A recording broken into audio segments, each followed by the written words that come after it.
السلام علیکم ورحمۃ اللہ وبرکاتہ، نحمدہ ونصلی علی رسولہ الکریم، اما بعد فاعوذ باللہ من الشیطان الرجیم، بسم اللہ الرحمن الرحیم، رب اشرح لی صدری ویسر لی امری واحلل عقدۃ من لسانی یفقہوا قولی۔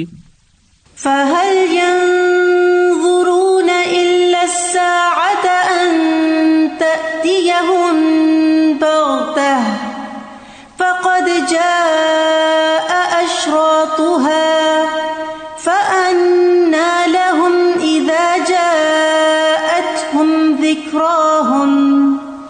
تو کیا یہ لوگ بس قیامت ہی کے منتظر ہیں کہ وہ اچانک ان پر آ جائے؟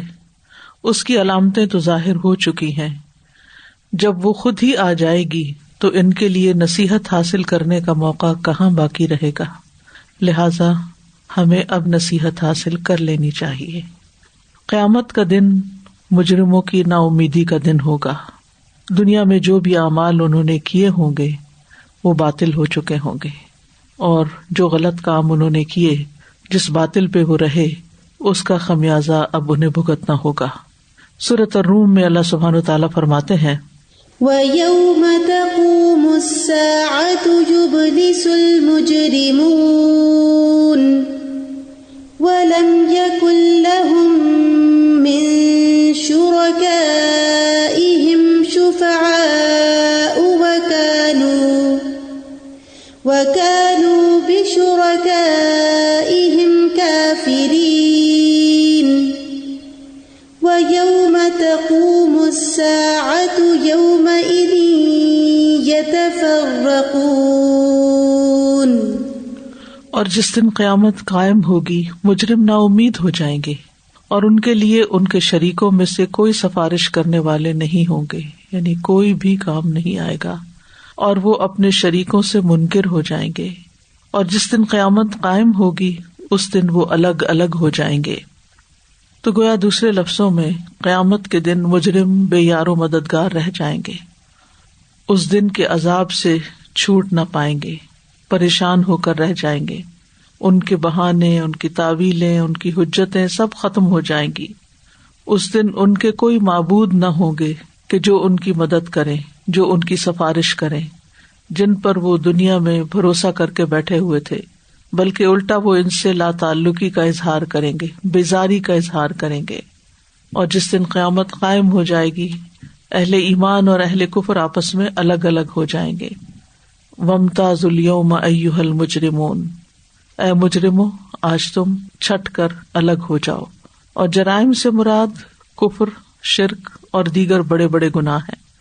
تو چونکہ انہوں نے ایسے اعمال کیے تھے جو قیامت کے دن عذاب کا باعث ہوں گے، اور ان کے پاس کوئی ایسے اعمال نہ ہوں گے جو ثواب کا باعث ہوں، لہٰذا وہ سخت مفلس اور سخت مایوس ہو جائیں گے، اور ان کی ساری افتراء پردازیاں گم ہو جائیں گی، اور کوئی بھی ان کے کام نہ آئے گا، اور وہ آپس میں بھی الگ الگ ہو جائیں گے۔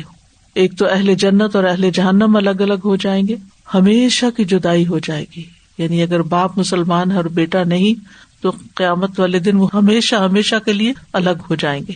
اسی طرح اگر ایک بھائی دین پر ہے اور دوسرا نہیں، اس نے دین کا انکار کر دیا تو وہاں یہ بھائی چارہ کام نہ آئے گا، ہمیشہ کے لیے الگ ہو جائیں گے۔ اسی طرح مشرکین اپنے معبودوں سے منقطع ہو جائیں گے، جیسے سورۃ البقرہ کی آیت نمبر 166 میں آتا ہے، اذ تبرأ الذین اتبعوا من الذین اتبعوا ورأوا العذاب وتقطعت بهم الأسباب وقال الذین اتبعوا لو ان لنا کرة فنتبرأ منهم كما تبرؤوا منا كذلك يريهم الله أعمالهم حسرات عليهم وما هم بخارجين من النار۔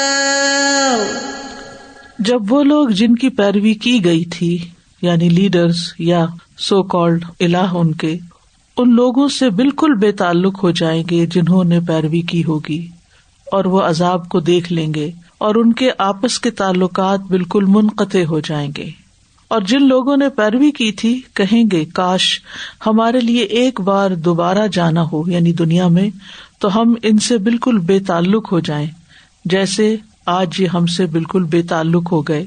اس طرح اللہ انہیں ان کے اعمال ان پر حسرتیں بنا کر دکھائے گا اور وہ کسی صورت بھی آگ سے نکلنے والے نہیں ہوں گے. اس کے برعکس اہل ایمان آپس میں ایک دوسرے سے ملیں گے. صفوان بن اسال سے روایت ہے، وہ کہتے ہیں ہم رسول اللہ صلی اللہ علیہ وسلم کے ساتھ سفر کر رہے تھے. اس دوران کہ ہم آپ کے پاس تھے ایک اعرابی نے آپ کو کہا یا محمد، یہ کہہ کر بلند آواز سے پکارا. رسول اللہ صلی اللہ علیہ وسلم نے اسے اسی کی آواز میں جواب دیا آ جاؤ میں یہاں ہوں. یعنی آپ صلی اللہ علیہ وسلم مختلف لوگوں کے ساتھ مختلف طریقے سے معاملہ کرتے تھے، ہر ایک سے اس کی سمجھ اور اس کے طریقے کے مطابق. ہم نے اس سے کہا تمہارا ناس ہو اپنی آواز دھیمی کرو کیونکہ تم نبی صلی اللہ علیہ وسلم کے پاس ہو اور تمہیں اس سے منع کیا گیا ہے کہ نبی صلی اللہ علیہ وسلم کے سامنے بلند آواز سے بولا جائے. عرابی نے کہا نہیں، قسم اللہ کی میں اپنی آواز پست نہیں کروں گا. اس نے المرء یحب القوم ولما یلحق بہم، آدمی کچھ لوگوں سے محبت کرتا ہے لیکن وہ ان کے درجے تک نہیں پہنچتا، یہ کہہ کر آپ سے انتہائی محبت اور تعلق کا اظہار کیا. نبی صلی اللہ علیہ وسلم نے فرمایا جو شخص جس سے زیادہ محبت کرتا ہے قیامت کے دن وہ اسی کے ساتھ ہوگا. تو اس سے آپ اندازہ لگائیں کہ ایک طرف اس کے انداز جو تھے وہ اکھڑ تھے لیکن دوسری طرف وہ محبت بھی بہت کرتا تھا. تو اس سے بھی ہمیں حکمت سیکھنی چاہیے کہ سب لوگ ایک جیسے نہیں ہوتے، سب پڑھے لکھے نہیں ہوتے، سب کے اندر حکمت نہیں ہوتی، سب سمجھدار نہیں ہوتے. لہٰذا لوگوں کے صرف ظاہری رویے سے پریشان نہ ہوا کرے، ان کے اندر کا خلوص، ان کی خیر خواہی، ان کے احسانات، ان کی محبتیں، یہ سب چیزیں بھی قابل قدر ہوتی ہیں. اگر ہم ریلیشنز میں یہ بات سمجھ جائیں تو بہت سی مشکلات سے نکل آئیں. بہرحال یہ تو ہے قیامت کے دن کا حال، اس کے بارے میں جو کچھ ہمیں تعلیم ملتی ہے، اور انشاءاللہ ہم آج کے سیریز کے ختم ہونے کے بعد قیامت کے دن کے حالات کے بارے میں بھی پڑھیں گے. آج ہم قیامت کی بڑی بڑی نشانیوں میں سے دخان کے بارے میں پڑھیں گے. یہ چوتھی بڑی نشانی ہے دخان. دخان کا مطلب ہوتا ہے دھواں. اس لفظ کے اوپر ایک سورت کا نام بھی ہے الدخان. اس میں آتا ہے فارتقب يوم تأتي السماء بدخان مبين يغشى الناس هذا عذاب أليم. سو انتظار کرو جس دن آسمان ظاہر دھواں لائے گا، واضح دھواں جو لوگوں کو ڈھانپ لے گا. یہ دردناک عذاب ہے. تھوڑی سی بھی پولوشن زیادہ ہو جائے تو سانس لینا مشکل ہو جاتا ہے، بہت سی بیماریاں پیدا ہو جاتی ہیں. تو آپ سوچئے کہ جب آسمان پہ دھواں ہی دھواں ہوگا تو زمین والوں کی حالت کیا ہوگی. لغت میں دخان اس چیز کو کہتے ہیں جو ایندھن جلاتے ہوئے اوپر کو اٹھتی ہے، اور وہ دھواں جس کا اس آیت میں ذکر کیا گیا ہے اس کی ہیئت اور اس کے واقع ہونے کے زمانے میں اختلاف کیا گیا ہے. ایک قول یہ ہے کہ اس سے وہ قحط سالی اور سختی مراد ہے جو قریش کو پیش آئی تھی جب انہوں نے نبی صلی اللہ علیہ وسلم کی بات کا انکار کیا تو آپ نے ان کو بد دعا دی. تو ان کا حال ایسے ہو گیا کہ جب وہ آسمان کی طرف دیکھتے تو انہیں لگتا کہ دھواں چھایا ہوا ہے، یعنی کوئی بادل نہیں، بارش نہیں، کوئی رحمت والی ہوائیں نہیں، بلکہ ہر طرف ایک سخت قسم کا منظر ہے. اور ایک دوسرا قول یہ ہے کہ اس سے مراد قیامت کے قریب کا دھواں ہے، اور یہ دھواں ان نشانیوں میں سے ہے جو ابھی آئی نہیں اور ان کا انتظار کیا جا رہا ہے، بلکہ قیامت کے قائم ہونے کے قریب واقع ہوں گی. بعض علماء نے ان دو اقوال میں اس طرح تطبیق کی ہے کہ یہ دو نشانیاں ہیں، ان میں سے ایک کا ظہور ہو چکا ہے اور ایک باقی ہے جس کا ظہور آخری زمانے میں ہوگا، اور اس میں کوئی اشکال بھی نہیں، یعنی ایک چیز دو دفعہ بھی ہو سکتی ہے.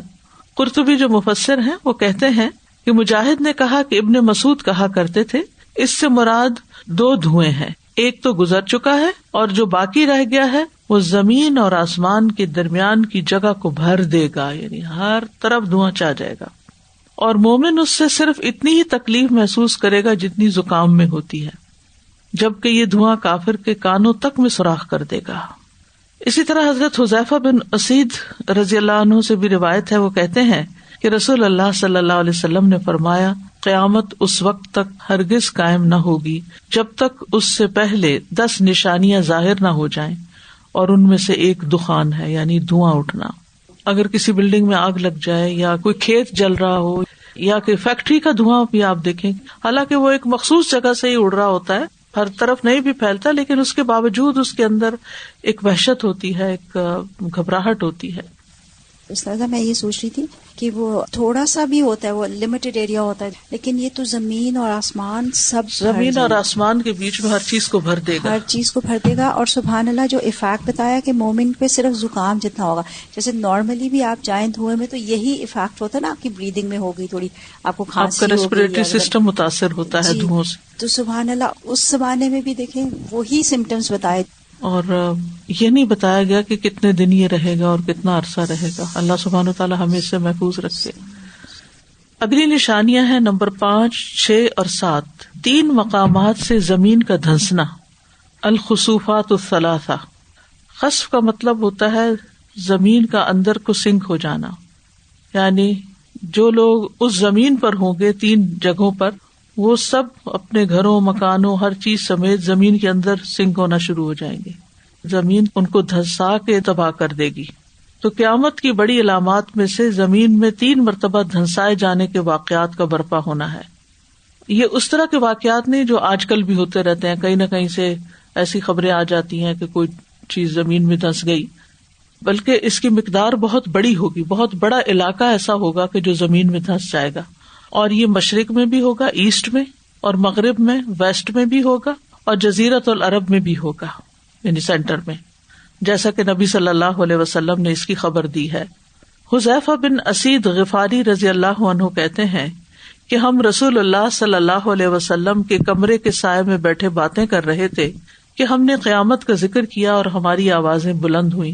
تو رسول اللہ صلی اللہ علیہ وسلم نے فرمایا، قیامت اس وقت تک ہرگز نہیں آئے گی جب تک کہ اس سے پہلے 10 نشانیاں ظاہر نہ ہوں، جن میں سے ایک 3 جوانب میں زمین کا دھنسایا جانا، ایک مغرب میں، دوسرا مشرق میں، اور تیسرا جزیرۃ العرب میں. تو بہرحال یہ ایسی زمین دھنسے گی، ایسا خسف کسی نے دیکھا نہ ہوگا، یعنی زمین کا دھنسنا. پھر اسی طرح مدینہ میں زلزلوں کے ذریعے سے ایمان اور نفاق کا امتحان ہوگا، یعنی زلزلے کے ساتھ بھی بعض اوقات زمین پھٹتی ہے اور لوگ گر جاتے ہیں اندر اور دھنس جاتے ہیں. تو یہاں تو بذات خود زمین دھنسے گی اور پھر اس کے ساتھ ساتھ زلزلے بھی ہوں گے. خاص طور پر مدینہ کے زلزلوں کا ذکر آتا ہے. انس بن مالک کہتے ہیں کہ نبی صلی اللہ علیہ وسلم نے فرمایا، دجال آئے گا اور مدینہ کے ایک کنارے پر قیام کرے گا. وہ ہم نے دجال کے ذکر میں پڑھا تھا کہ جرف کے مقام پر. پھر مدینہ 3 مرتبہ کانپے گا تو ہر کافر اور منافق نکل کر اس کی طرف چلا جائے گا. اگرچہ مدینہ میں کافر کو اندر جانے کی اجازت نہیں ہوتی، وہ حرم ہے، صرف مسلم ہی جاتے ہیں، لیکن اگر کوئی چھپ چھپا کے بھی اندر گیا ہو یا کوئی منافقت کی زندگی بسر کر رہا ہو، وہاں رہ کے بھی نہ نماز پڑھے اور نہ دین پر عمل کرے، تو وہ اس زلزلے کے بعد اندر نہیں ٹھہر سکے گا، وہاں سے نکل کے باہر آ جائے گا. مسند احمد کی روایت ہے، محجن بن ادرا سے مروی ہے کہ رسول اللہ صلی اللہ علیہ وسلم نے لوگوں کو خطبہ دیتے ہوئے فرمایا، یوم الخلاص آنے والا ہے اور یوم الخلاص کیسا دن ہوگا. پھر فرمایا، یوم الخلاص آنے والا ہے اور یوم الخلاص کیسا ہوگا. یوم الخلاص آنے والا ہے اور یوم الخلاص کیسا ہوگا. آپ نے 3 بار یہ فرمایا. آپ سے پوچھا گیا یوم الخلاص سے کیا مراد ہے؟ آپ نے فرمایا، دجال آ کر احد پہاڑ پر چڑھ جائے گا اور مدینہ کی طرف دیکھ کر اپنے ساتھیوں سے کہے گا، کیا تم یہ سفید محل دیکھ رہے ہو؟ یہ احمد کی مسجد ہے. پھر وہ مدینہ کی طرف آئے گا تو اس کے ہر دروازے پر فرشتے کو پائے گا جو تلوار سونتے ہوئے ہوگا. تو وہ جرف کی شور زدہ زمین پر، یعنی پتھریلی شوریلی زمین پر اپنا خیمہ لگائے گا، اور مدینہ میں 3 مرتبہ زلزلہ آئے گا، جس سے گھبرا کر مدینہ میں کوئی منافق اور فاسق مرد اور عورت ایسا نہیں رہے گا جو اس کے پاس نہ چلا جائے، یعنی وہ مدینہ سے نکل کر دجال کے ساتھ جا ملے گا.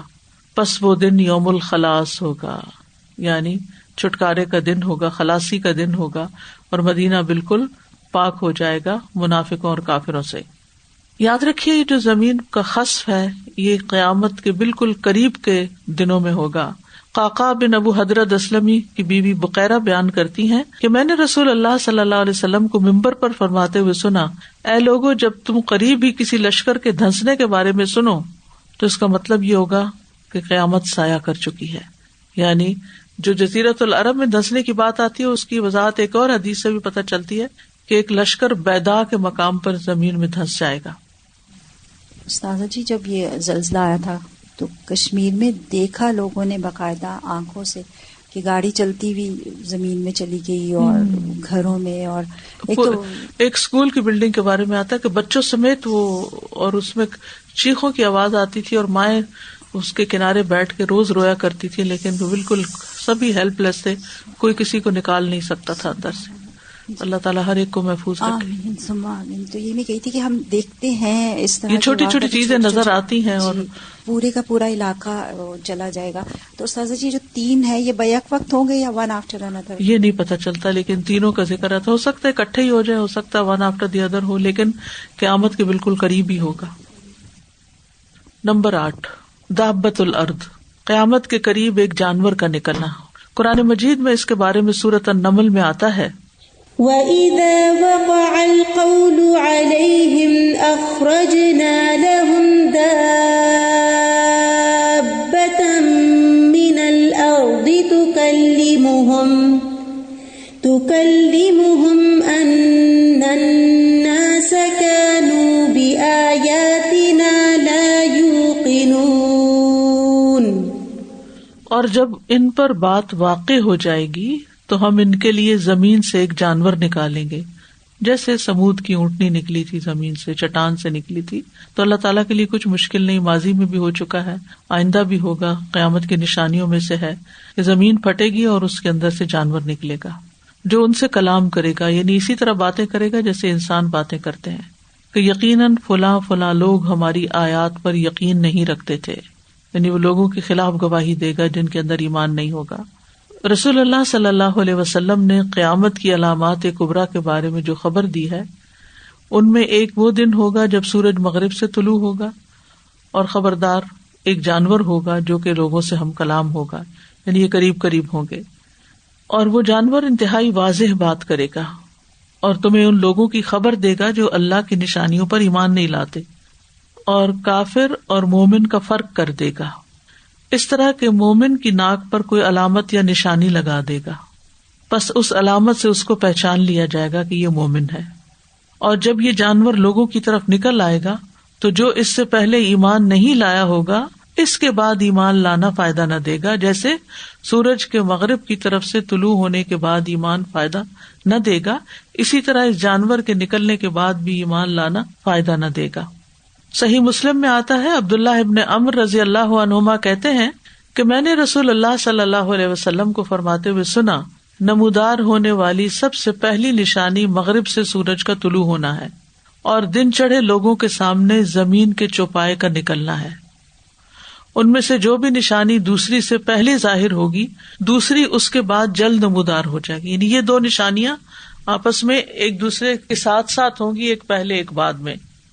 مسند احمد کی روایت میں اس کے نشان لگانے کے بارے میں آتا ہے، ابو امامہ کہتے ہیں نبی صلی اللہ علیہ وسلم نے فرمایا دابۃ الارض کا خروج ہوگا تو وہ لوگوں کے منہ پر نشان لگا دے گا اور وہ اس نشان کے ساتھ ہی زندہ رہیں گے، حتیٰ کہ اگر ایک آدمی کوئی اونٹ خریدے گا اور کوئی شخص اس سے پوچھے گا یہ اونٹ تم نے کس سے خریدا، تو وہ جواب دے گا کہ یہ میں نے اس شخص سے خریدا ہے جس کے منہ پہ نشانی لگی ہوئی ہے، یعنی مسلمان سے خریدا ہے.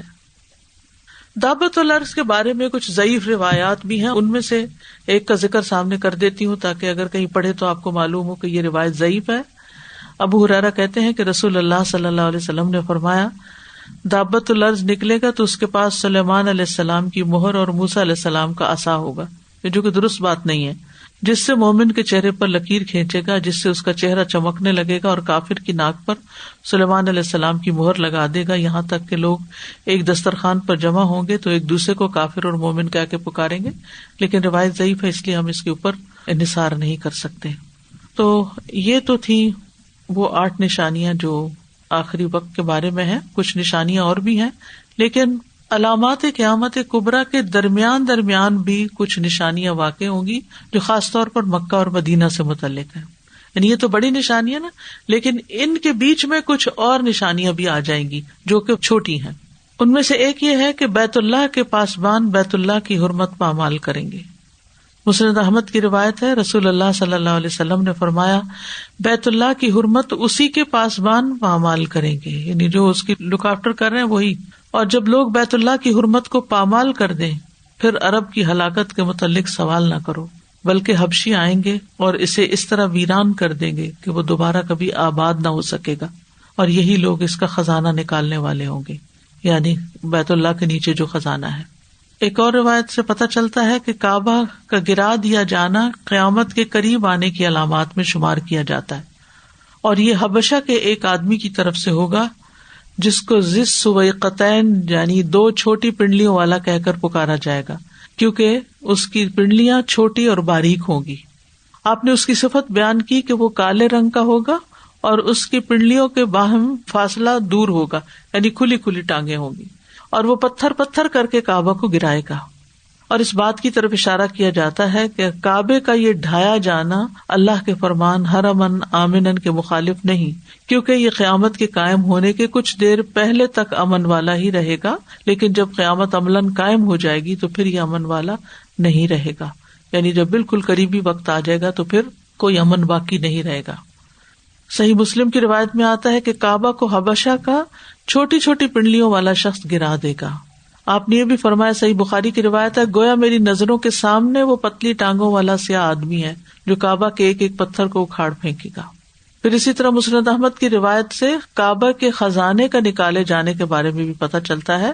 عبداللہ ابن عمر سے روایت ہے، وہ کہتے ہیں، میں نے رسول اللہ صلی اللہ علیہ وسلم کو فرماتے ہوئے سنا، کعبہ کو باریک پنڈلیوں والا حبشی خراب کرے گا، وہ اس کا زیور چھین لے گا اور اس کو غلاف سے خالی کر دے گا. گویا کہ میں اب بھی اس کو دیکھ رہا ہوں کہ وہ گنجا ہوگا، اس کی پنڈلیاں اندر کو مڑی ہوئی ہوں گی، درمیان میں فاصلہ ہوگا، دونوں پاؤں دور دور ہوں گے. مطلب یہ کہ جسمانی ساخت کے اعتبار سے، شکل و صورت کے اعتبار سے مختلف ہوگا، یا یہ ہے کہ اس کی تخلیق جو ہے وہ دیکھنے میں ناپسندیدہ ہوگی. وہ بیت اللہ کو اپنی کسی اور ہتھوڑے سے ڈھائے گا. پھر کعبہ کے نیچے جو مدفون خزانہ ہے وہ بھی نکل آئے گا، اور یہ حبشی جو اوپر سے گرائے گا اس کو، وہ اندر سے وہ خزانہ بھی نکال لے گا. اور کہا جاتا ہے کہ اس وقت کوئی لا الہ الا اللہ کہنے والا نہیں ہوگا. قرآن سینوں سے اور صحائف سے اٹھا لیا جائے گا. تو پھر باقی کعبہ کے رہنے کا کوئی فائدہ نہیں جب کوئی حج کرنے والے ہی نہیں، عمرہ کرنے والے ہی نہیں. زمین میں نہ اسلام رہے گا، نہ مسلمان، نہ قرآن، نہ ذکر، نہ لا الہ الا اللہ، نہ ہی زمین میں کوئی اللہ کو پہچانتا ہوگا. تو پھر کعبہ باقی بھی رہے تو کیا فائدہ. تو اس لیے اللہ اپنے ہی اذن سے ایک حبشی کو اس کی اجازت دے دے گا کہ وہ اٹھا دے. یہ بھی روایت میں آتا ہے کہ قیامت کے قریب حج بند ہو جائے گا، ختم ہو جائے گا. ابو سعید خدری سے روایت ہے کہ نبی صلی اللہ علیہ وسلم نے فرمایا، اس وقت تک قیامت قائم نہیں ہوگی جب تک بیت اللہ کا حج چھوڑ نہ دیا جائے گا. اور یہ بھی بالکل آخری وقت میں ہوگا کہ جب کوئی مومن باقی نہیں رہے گا. مدینہ ویران ہو جائے گا، اور یہ قیامت کی نشانیوں میں سے ہے. لوگ مدینہ چھوڑ کر چلے جائیں گے، باوجود اس کے کہ وہاں کی زندگی اور اس کے پھل بہت اچھے ہوں گے، پھر بھی یہ خالی رہ جائے گا کیونکہ کوئی ایمان والا ہی جو نہیں ہوگا. ابو ہریرہ کہتے ہیں کہ میں نے رسول اللہ صلی اللہ علیہ وسلم کو فرماتے ہوئے سنا، تم لوگ مدینہ کو بہتر حالت میں چھوڑ جاؤ گے، پھر وہ ایسا اجاڑ ہو جائے گا کہ وہاں وحشی جانور، درند اور پرند بسنے لگیں گے. اور آخر میں مزینہ کے 2 چرواہے مدینہ آئیں گے تاکہ اپنی بکریوں کو ہانک لے جائیں، لیکن وہاں انہیں صرف وحشی جانور نظر آئیں گے، یہاں تک کہ جب وہ سنیت الوداع پہنچیں گے تو اپنے منہ کے بل گر پڑیں گے. بعض لوگ مدینہ چھوڑ کر دوسرے شہروں میں رہنے کو ترجیح دیں گے. صحیح مسلم کی روایت ہے، رسول اللہ صلی اللہ علیہ وسلم نے فرمایا، لوگوں پر ایسا زمانہ آئے گا کہ آدمی اپنے چچا زاد بھائیوں اور رشتہ داروں کو بلا کر کہیں گے کہ جس جگہ آسانی اور سہولت ہو اس جگہ چلو، یعنی یہاں سے کہیں اور مائگریٹ کر جاتے ہیں، اور مدینہ ان کے لیے بہتر ہے، کاش کہ وہ لوگ جان لیں. یعنی جو مدینہ میں رہتے ہیں انہیں مدینہ کو صرف دنیا کی سہولتوں اور عیش و عشرت کے لیے چھوڑنا نہیں چاہیے. اس ذات کی قسم جس کے ہاتھ میں میری جان ہے، جو بھی مدینہ سے اعراض کرتے ہوئے نکلے گا تو اللہ اس کی جگہ اسے آباد کرے گا، یعنی کسی اور کو لے آئے گا، کوئی اور آ جائے گا جو اس سے بہتر ہوگا. آگاہ رہو، مدینہ ایک بھٹی کی طرح ہے جو خبیث چیز یعنی میل کچیل کو باہر نکال دیتا ہے، اور قیامت قائم نہیں ہوگی یہاں تک کہ مدینہ اپنے میں سے برے لوگوں کو باہر نکال پھینکے گا، جس طرح بھٹی لوہے کے میل کچیل کو باہر نکال دیتی ہے. جیسے وہ زلزلے کے آنے کی بات تھی نا کہ 3 جھٹکے آئیں گے اور سب ایسے لوگ باہر نکل جائیں گے. اس سے یہ بھی پتہ چلتا ہے کہ جیسے مدینہ کے موسم میں بھی دیکھیں جب گرمیوں میں جاتے ہیں تو اس طرح کا حبس ہوتا ہے نا، تو یہ اللہ سبحانہ و تعالیٰ یہ بھی سمجھایا جا رہا ہے کہ اگر کوئی نکل جائے گا وہاں سے یہ سمجھ کے کہ مجھے تکلیف ہو رہی ہے یا میں برداشت نہیں کر سکتا، یہاں رہنا آسان نہیں ہے، واقعی تو اللہ اس کی جگہ اور لوگوں بس پھر اور لوگ وہاں آباد ہو جائیں گے. برکتیں اور اس کی جو آبادی ہے وہ تو کہیں ختم ہی نہیں ہوتی، دونوں اور طرف سچے مومن تڑپتے ہیں کہ وہاں پہنچے، وہاں رہیں، وہاں کوئی کاروبار کر سکیں. سازی میرے دماغ میں آتا ہے دابت الارض کے بارے میں نا، کہ وہ باتیں کرے گا. یوزلی آپ دیکھیں کہ لوگ آپس میں بات کرتے رہتے ہیں، درس ہیں، آج کل تو اتنا کچھ آن لائن ہو رہا ہے، پھر بھی لوگ سننا نہیں چاہتے. اللہ کے دین کی بات، اللہ کی بات، تلاوت لگی ہو، قرآن لگا ہو، کچھ بھی کوئی سننا نہیں چاہتا. لیکن جب ہم دیکھتے ہیں نا کوئی جانور کوئی ذرا سا بھی بات کرو تو ہم فوراً ہماری توجہ اس طرف ہوتی ہے، چاہے طوطا بول رہا ہو، چاہے کوئی بھی، مطلب کوئی بھی جانور کی آواز ہو، کہ وہ ورڈز بھی بنا لیتے ہیں اکثر کہ جو کتا ہے اس نے اس طرح بھونکا ہے، ایسے کر لیتے ہیں. تو اللہ تعالیٰ انہی کو ایک نشانی بنا کے لے آئیں گے. یہ اتنی خوفناک بات ہے. اور آج کل آپ دیکھیں جانوروں کے نام جائیدادیں لوگ کر دیتے ہیں، جانوروں کو ہی اپنا سب کچھ دے دیتے ہیں، اور کچھ نہیں تو انہی کو ساتھی بنایا ہوا ہے اولاد، اور کیا کیا اللہ تعالیٰ معاف فرما دے. تو فطرت سے ہٹنے کی علامت ہے نا. تو وہی چیز اللہ تعالیٰ عبرتناک بنا کے سامنے لے آئیں گے. بہت خوفناک چیز ہے. استاذ جی یہ جو ابھی آپ نے بتایا نا کہ وہ نشان لگائے گا مومنوں کی ناک پہ اور وہ اسی نشان کے ساتھ ان کے مرتے دم تک رہے گا، تو میں سوچ رہی تھی کتنی خوش قسمتی کی بات ہے کہ وہ اس نشان کے ساتھ مومن. سبحان اللہ. تو مجھے رشک آ رہا یعنی انسان کو ہمیشہ اپنے اعمال پر پریشانی رہتی ہے نا کہ پتہ نہیں ہم کس کیٹیگری میں ہیں، نفاق تو نہیں ہمارے اندر، ایمان ہے کہ نہیں. تو ظاہر ہے کہ ایمان کے ساتھ جہاں بھی جب بھی لوگ ہوں گے ان کا حال اچھا ہی ہوگا، چاہے وہ انتہائی فتنے کے زمانے میں ہوں. جی. قرآن کا اٹھا لیا جانا، یہاں مراد قرآن کا سطروں اور سینوں سے اٹھا لیا جانا ہے. آخری زمانے میں یہ بھی ہوگا کہ قرآن زمین پر باقی نہیں رہے گا. جو حافظ ہوں گے ان کے سینوں سے نکال لیا جائے گا، جو مصحف میں لکھا ہوگا وہ مصائب سے اٹھا لیا جائے گا، یہاں تک کہ ایک آیت بھی باقی نہیں رہے گی. اور یہ قرب قیامت کی علامات میں سے ہے، جیسا کہ نبی صلی اللہ علیہ وسلم نے فرمایا. حذیفہ بن یمان سے روایت ہے کہ رسول اللہ صلی اللہ علیہ وسلم نے فرمایا اسلام اس طرح محو ہو جائے گا جس طرح کپڑے کے نقوش مٹ جاتے ہیں. جیسے کڑھائی والی کپڑے ہوتے ہیں نا تو بہت دھل دھل کے تو اوپر سے اس کے دھاگے اتر جاتے ہیں تو وہ صاف ہو جاتے ہیں. حتیٰ کہ لوگوں کو یہ بھی معلوم نہیں رہے گا کہ روزے کیا ہوتے ہیں، نماز یا قربانی یا صدقہ کیا ہوتا ہے. یعنی لوگ اس قدر جاہل ہو جائیں گے. اللہ کی کتاب کو ایک ہی رات میں اٹھا لیا جائے گا اور زمین میں اس کی ایک آیت بھی نہیں رہے گی.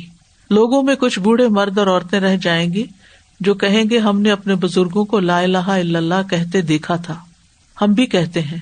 حذیفہ کے ایک شاگرد صلہ بن ظفر رضی اللہ عنہ نے کہا انہیں لا الہ الا اللہ سے کیا فائدہ ہوگا جب انہیں نماز، روزے، قربانی اور صدقے کا علم بھی نہیں ہوگا.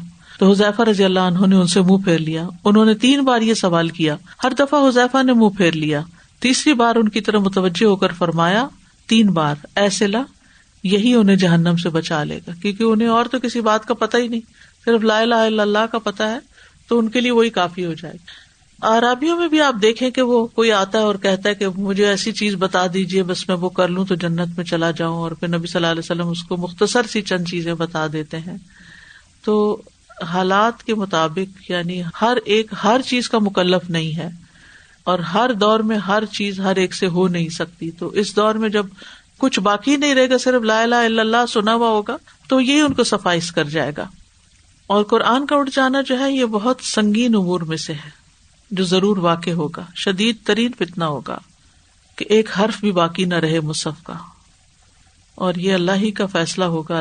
اللہ ہی کی رحمت ہے کہ یہ مصحف آج ہمارے پاس ہے، اور جب وہ اٹھانے کا ارادہ کر لے تو ہم کیا کر سکتے ہیں.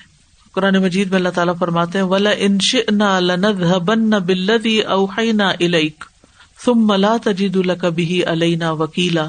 اور یقیناً اگر ہم چاہیں تو ضرور ہی وہ وہی واپس لے جائیں جو ہم نے آپ کی طرف بھیجی ہے. یعنی اشارہ اس کا قرآن میں ملتا ہے، یعنی اگر ہم چاہیں تو یہ وہی جو آپ کو ہم نے دی ہے یا آپ سے واپس لے لیں.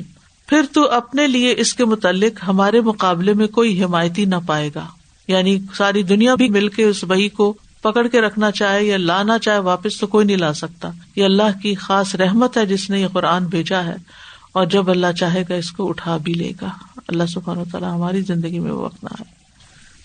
یہ بھی پچھلے ہفتے وہ کلاس کے اسٹوڈنٹس آئے ہوئے تھے نا، تو ان لوگوں کو اسائنمنٹس واپس کر رہی تھیں ان کی گروپ انچارجز، تو کورس انچارج، تو انہوں نے بتایا کہ کوئی انک ایسی کچھ لوگوں نے استعمال کی ہوئی تھی جو گرمی کی وجہ سے بالکل اڑ گئی. جیسے جب اسائنمنٹس پہنچی تو اس پہ کچھ بھی لکھا ہوا نہیں تھا.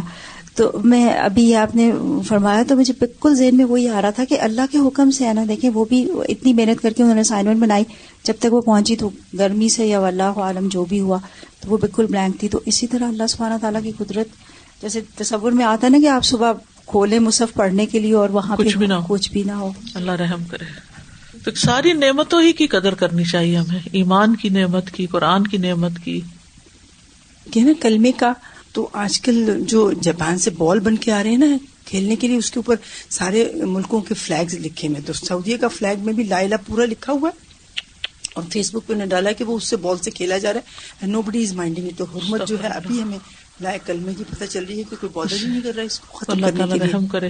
آپ دیکھیں کہ جوتوں کے تلووں کے نیچے الفاظ اللہ کا نام نہیں لیکن الفاظ لکھے ہوئے ہوتے ہیں. تو علم کی تو قدر کرنی چاہیے. یعنی لکھی ہوئی چیز کی طرف پاؤں کرنا یا اس کو پاؤں کے ساتھ رکھنا یا اس کو پاؤں کے نیچے دینا جو ہے یہ بہت بڑی توہین ہے علم کی. لیکن ہم کبھی جوتا خریدتے ہوئے سوچتے بھی نہیں، دھیان میں بھی نہیں آتا کہ ہم کیا کر رہے ہیں. لوگ اخباریں جو ہے وہ جوتوں کے نیچے رکھ دیتے ہیں. لا حول ولا قوت الا باللہ. فلپ ہٹی ہے، ایک ہسٹورین ہے، تو اس نے اسلامک ہسٹری کے اوپر کتاب لکھی ہے. تو وہ لکھتا ہے کہ مسلمانوں کے کسی علاقے کی پہچان یہ ہوتی تھی کہ اگر راستے میں کوئی کاغذ مل جاتا تھا تو ہر کوئی اٹھا لیتا تھا، نیچے کاغذ گرنے نہیں دیتا تھا اور اس کو لپیٹ کے دیواروں کے سوراخ میں ڈال دیتا تھا. یہ علم کی قدر تھی، یہ مسلمانوں کی ترقی کا راز تھا. اور آج آپ دیکھیں ہم گاڑیوں میں اخباریں بچھا لیتے ہیں، اوپر پاؤں رکھ کے بیٹھ جاتے ہیں. ہم کہتے ہیں اس میں کون سا لا الہ الا اللہ لکھا یا اللہ کا نام لکھا. بھلے بھائی علم ہے، یہی تحریر تو ہے، یہی الفاظ تو ہوتے ہیں جس سے باقی دینی باتیں بھی لکھی جاتی ہیں. تو آپ کیسے ان کے اوپر پاؤں رکھ سکتے ہیں؟ کاغذ کی کس قدر بے حرمتی ہوتی ہے. روٹیاں لپیٹ رہے ہیں، پکوڑے ان کے اوپر تل کے رکھ رہے ہیں. ایک تو ویسے ہی کیمیکلز کے اوپر نہیں رکھنی چاہیے چیزیں، لیکن یہ ہے کہ ہم پھر ان کو اٹھایا اور بن میں پھینکا. استاذہ ہم نے اپنے دادا دادی کو اور امی ابو کو دیکھا ہے کہ شادی کے کارڈ آتے تھے، وہ بھی سنبھال کے، اخبار کو سنبھال کے کہ کبھی جب سمندر پہ جائیں گے تو پانی میں ان کو ڈیزالو کریں گے. ہم سوچتے تھے کیوں جمع کر رہے ہیں اتنے سارے، اتنا بڑا تھیلا بن جاتا تھا کہ جب جائیں گے پانی پہ تو ان کو پھر ایک ایک کر کے ان کو اس میں صاف کریں گے. اور کبھی بھی شادی کے کارڈوں پہ جہاں بسم اللہ الرحمن الرحیم سے شروع ہوتا تھا اور لوگ لکھتے تھے اس کے اندر، تو امی ابو ہمیشہ کہتے تھے کہ بیٹا پھینکنا نہیں ہے پیپر، اب یہ سنبھال کے رکھی ہوئی ہے پورا، جب تک کہ اب اس کو صحیح طریقے سے کہیں رکھے ہیں. یہ بہت بڑی بے حرمتی ہے جی، ان چیزوں کو لیکن پاؤں اب یہ تلے والی رکھنا، ختم ہو گئی، یہ اس کے اوپر سو جانا، اس کے اوپر ہر گندگی پھینک دینا، اور یہ پریکٹس ہی ختم ہو گیا. بڑے بھی کچھ نہیں کہتے، اب کہتے ہیں اچھا پھاڑ دو، کہاں جمع کریں گے. آپ دیکھیں نا کہ نہ علم سینوں میں اترتا ہے اور نہ عمل میں آتا ہے. میں نے آپ کے ساتھ ایک دفعہ واک کری تھی، سڑک کے اوپر کچھ لکھا ہوتا، آپ نے میرا ہاتھ پکڑ کے کھینچا ادھر، تو میں نے کہا پتہ نہیں کیا استاذہ کو، کہ آپ نے کہا ورڈز ہیں اور علم ہے، اس کے اوپر مت چلو. تو اس وقت سے میرے مائنڈ میں یہ بات ہے کہ بھئی آپ اتنی کانشیس ہوتی ہیں آپ چلتے وقت کہ بھئی پیروں کے نیچے الفاظ کو نہ روندا جائے. یہ چیزیں بچپن سے بچوں کے دلوں میں ڈالی جائیں تو پھر ہی وہ ایک احساس رہتا ہے، ایک فکر آتی ہے، ورنہ تو فکر ہی نہیں آتی. پھر ہے ایک ٹھنڈی ہوا کا چلنا. رسول اللہ صلی اللہ علیہ وسلم نے خبر دی کہ قیامت بدترین لوگوں پر قائم ہوگی. ان میں سے مومنوں کو اللہ قیامت کی ہولناکیوں سے نجات دے گا، اور یہ اس صورت میں ہوگا کہ اللہ ایک انتہائی خوشگوار اور پاکیزہ ہوا بھیجے گا جو ان کی روحوں کو قبض کر لے گی، اور زمین پر کوئی ایک ایسا نہیں ہوگا جس میں ایک ذرہ برابر ایمان موجود ہو. یعنی بالکل قیامت آنے سے پہلے اہل ایمان سارے فوت ہو جائیں گے. پھر ہے شام کی جانب سے ہوا کا چلنا. صحیح مسلم کی روایت میں ہے، عبداللہ ابن عمرو رضی اللہ عنہ سے روایت ہے کہ رسول اللہ صلی اللہ علیہ وسلم نے فرمایا، پھر اللہ شام کی طرف سے ایک ٹھنڈی ہوا چلائے گا تو روئے زمین پر ایک بھی ایسا آدمی نہیں رہے گا جس کے دل میں ذرہ برابر بھلائی یا ایمان ہوگا، مگر وہ ہوا اس کی روح قبض کر لے گی، یہاں تک کہ اگر تم میں سے کوئی شخص پہاڑ کے جگر میں گھس جائے گا تو وہ ہوا وہاں بھی داخل ہو جائے گی، یہاں تک کہ اس کی روح قبض کر لے گی. پھر یمن کی جانب سے ہوا چلنا. ایک اور روایت میں آپ سے وارد ہے کہ یہ ہوا یمن کی جانب سے آئے گی. ہو سکتا ہے مختلف علاقوں میں چلے مختلف لوگوں کے لیے. صحیح مسلم کی روایت ہے, رسول اللہ صلی اللہ علیہ وسلم نے فرمایا, بے شک اللہ یمن سے ایک ہوا بھیجے گا جو ریشم سے زیادہ نرم ہوگی, اور کسی ایسے شخص کو نہ چھوڑے گی جس کے دل میں ایک دانے کے برابر یا ایک ذرے کے برابر ایمان ہوگا مگر اس کی روح قبض کر لے گی. یعنی ایمان چاہے تھوڑا سا بھی ہو فائدہ مند ہے. تو اب یہ دو جانب سے ہواؤں کے چلنے کا ذکر ہے, تو یہ ممکن ہے کہ دو ہوائیں ہوں, ایک ادھر سے چلے ایک ادھر سے چلے, اور یہ بھی ہے کہ ایک طرف سے چلے اور دوسری طرف پہنچ جائے تو وہ ان کی ہوا بن جائے دوسری طرف پہنچ کر. اب ہمارے پاس جو ہوا آتی ہے تو ہمیں تو نہیں پتا ہوتا یہ کس علاقے سے آ رہی ہے. پھر اسی طرح صحیح مسلم کی روایت میں آتا ہے, بدترین لوگوں پر قیامت قائم ہوگی. پھر اللہ شام کی طرف سے ایک ٹھنڈی ہوا چلائے گا تو روئے زمین پر ایک بھی آدمی نہیں رہے گا جس کے دل میں ذرا برابر بھلائی یا ایمان ہو مگر وہ اس کی روح قبض کر لے گی. یہاں تک کہ تم میں سے کوئی پہاڑ کے جگر میں گھس جائے تو وہاں بھی وہ داخل ہو جائے گی اور روح قبض کر لے گی. انہوں نے کہا, یہ بات میں نے رسول اللہ صلی اللہ علیہ وسلم سے سنی. آپ نے فرمایا, پرندوں جیسا ہلکا پن اور درندوں جیسی عقلیں رکھنے والے بدترین لوگ باقی رہ جائیں گے. نہ اچھائی کو اچھا سمجھیں گے نہ برائی کو برا جانیں گے. شیطان کوئی شکل اختیار کر کے ان کے پاس آئے گا اور کہے گا, کیا تم میری بات پر عمل نہیں کرو گے؟ تو وہ کہیں گے, تو ہمیں کیا حکم دیتا ہے؟ وہ انہیں بت پوجنے کا حکم دے گا اور وہ اسی حالت میں رہیں گے. ان کا رزق اترتا ہوگا, ان کی معیشت بھی بہت اچھی ہوگی, یعنی ویسے خوشحال لوگ ہوں گے تو ان کو کوئی فکر نہیں ہوگی. لیکن ساتھ ہی یہ ہے کہ شیطان کی پیروی بھی کر رہے ہوں گے اور بے وقوف قسم کے لوگ ہوں گے.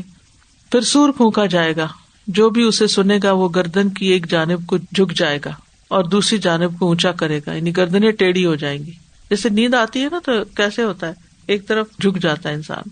سب سے پہلا شخص جو اسے سنے گا وہ اپنے اونٹوں کے حوض کی لپائی کر رہا ہوگا, وہ پچھاڑ کھا کر گر جائے گا اور دوسرے لوگ بھی گر گر کر مر جائیں گے. 9ویں نشانی ہے سورج کا مغرب سے طلوع ہونا. یہ بھی قیامت کی بڑی علامات میں سے ہے. پہلے اس کے درمیان میں نے کچھ اور چھوٹی علامتیں بتائی ہیں, لیکن یہ سورج کا مغرب سے طلوع ہونا بڑی علامت ہے. اور جب یہ طلوع ہوگا تو کسی کو ایمان لانا فائدہ نہ دے گا جو اس سے پہلے ایمان نہ لایا ہوگا, اور یہ ایک بہت بڑا معاملہ ہوگا. اس زمانے کا ہر انسان اس علامت کو دیکھ لے گا اور پھر یہ علامت ان کی عقلوں کو ختم کر دے گی اور دل خالق کی طرف جھک جائیں گے, لیکن اس وقت جھکنا فائدہ نہ دے گا. اور یہ قیامت کی بڑی علامات میں سے سب سے پہلی نشانی بتائی جاتی ہے, مغرب سے سورج کا طلوع ہونا. اس کی وجہ کیا ہے؟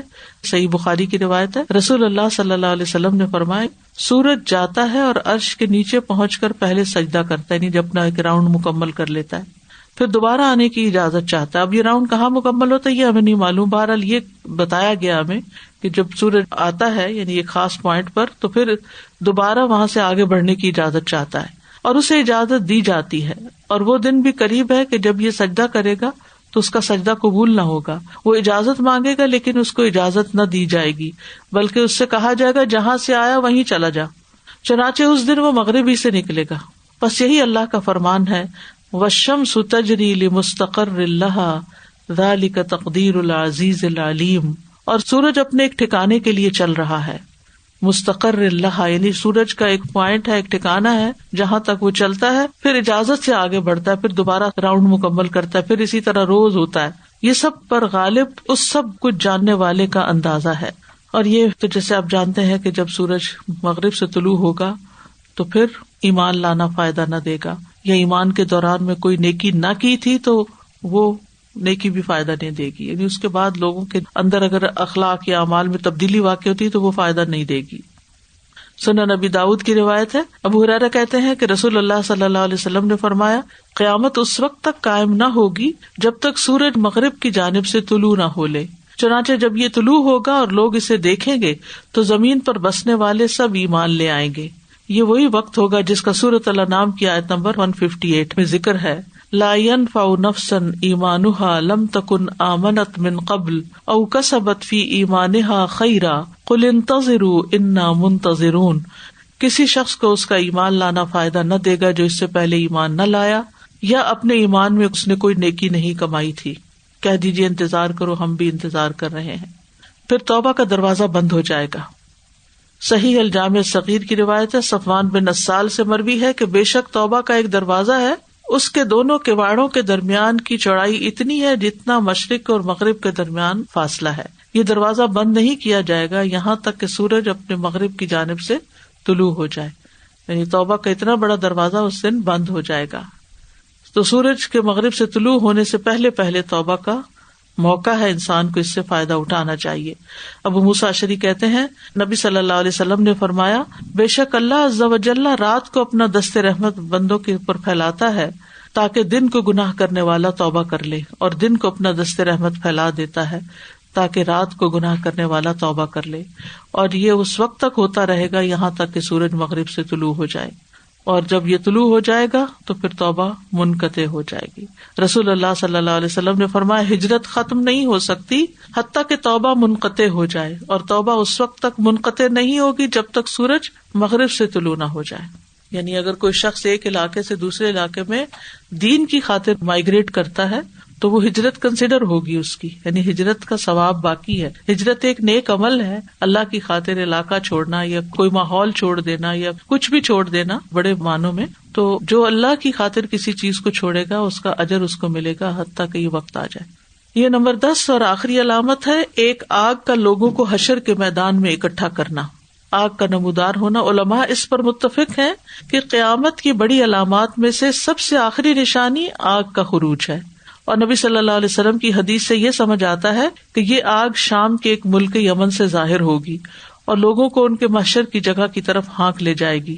اس آگ کا مقصد لوگوں کو جھلسانا نہیں ہوگا, جلانا نہیں ہوگا, اس کا مقصد لوگوں کو حشر کی طرف اکٹھا کرنا ہوگا.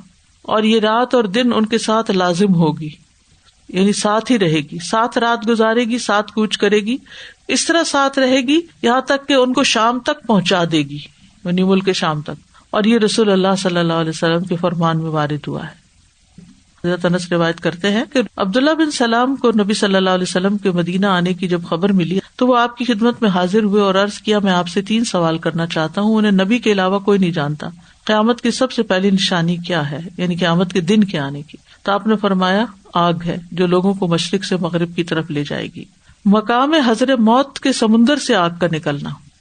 اور ابن عمر کہتے ہیں کہ رسول اللہ صلی اللہ علیہ وسلم نے فرمایا قیامت کے قریب حضر موت کے سمندر سے آگ نکلے گی اور لوگوں کو ہانک لے جائے گی. ہم نے پوچھا یا رسول اللہ پھر اس وقت ہمارے لیے کیا حکم ہے؟ آپ نے فرمایا ملک شام کو اپنے لیے لازم کر لینا, یعنی وہیں چلے جانا. ابو ہریرہ رضی اللہ عنہ کہتے ہیں کہ نبی صلی اللہ علیہ وسلم نے فرمایا قیامت کے دن لوگوں کا حشر 3 فرقوں میں ہوگا, یعنی 3 کیٹیگریز بن جائیں گی. ایک یہ کہ لوگ رغبت کرنے اور ڈرنے والے ہوں گے, ٹھیک ہے, راغبین راہبین. دوسرا یہ کہ ایک اونٹ پر 2 آدمی سوار ہوں گے, کسی پر 3, کسی پر 4, کسی پر 10. تیسرا یہ کہ باقی ماندہ لوگوں کو آگ جمع کرے گی جن کے پاس سواریاں نہیں ہوگی.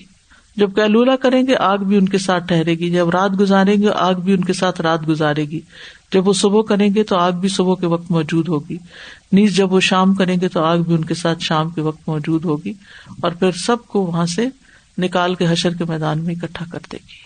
انشاءاللہ اس کے بعد ہم یوم الحشر قیامت کے دن کے حالات کے بارے میں پڑھیں گے, اور پھر اختتام اس کا جنت یا جہنم پر ہوگا. مختلف حالات ہوں گے, یہ بھی ایک سیریز ہے, اور نیکسٹ ویک سے ہی ہم اسی ٹائم پر شروع کریں گے اس کو.